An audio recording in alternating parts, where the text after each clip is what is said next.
ଭଲ ଲାଗିଥିଲେ ଆପଣ ଲାଇକ୍ କମେଣ୍ଟ ଓ ସେୟାର କରିବାକୁ ଭୁଲିବେ ନାହିଁ। ଜୟ ଜଗନ୍ନାଥ। ଆଜ୍ଞା, ମଣିଷ ଜୀବନର ଦୁଇଟି ନିଆଁକୁ ନେଇ ମୋର କବିତା।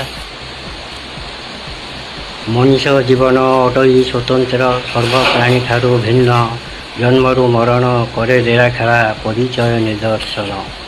ଦୁଇଥର ନିଆଁ ଲୋଡ଼ା ତାହା ପାଇଁ, ଜନମ ପୁଣି ମଶାଣି, ଏନ୍ତୁଡ଼ିର ନିଆଁ ଖୁସିର ଲହର, ଚିତାଗ୍ନି ଯେ ଦୁଃଖ ପୁଣି। ଆସିଥିଲୁ ଜାରି ଏନ୍ତୁଡ଼ିର ନିଆଁ, ସଭିଙ୍କର ମନ ମୋହି, ଯାହା ଖୁସି ଥିଲା ଜୀବନ ବିତେଲା ମଶାଣି ନିଆଁରେ ଧୋଇ। ସଠୀ ମାଉସୀଙ୍କୁ ଦେଇଥିଲୁ କଥା, ମୁଖେ ସଦା ପ୍ରଭୁ ନାମ, ବାଲ୍ୟ ଯୌବନ ବାର୍ଦ୍ଧକ୍ୟର ଭୋଗ, ମାୟାରେ ସାଜି ଅଧମ।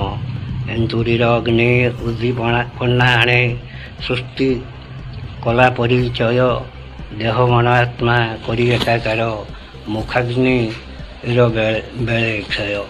ଏନ୍ତୁଡ଼ିର ନିଆଁ ଜୁଳୁ ଜୁଳୁ ସିନା, ଜୁଇ ଯେ ଉଜ୍ଜ୍ୱଳମୟ, ନିଆଁରୁ ଆରମ୍ଭ ନିଆଁରେ ତ ଶେଷ, ଦୁନିଆ ବିଚିତ୍ରମୟ।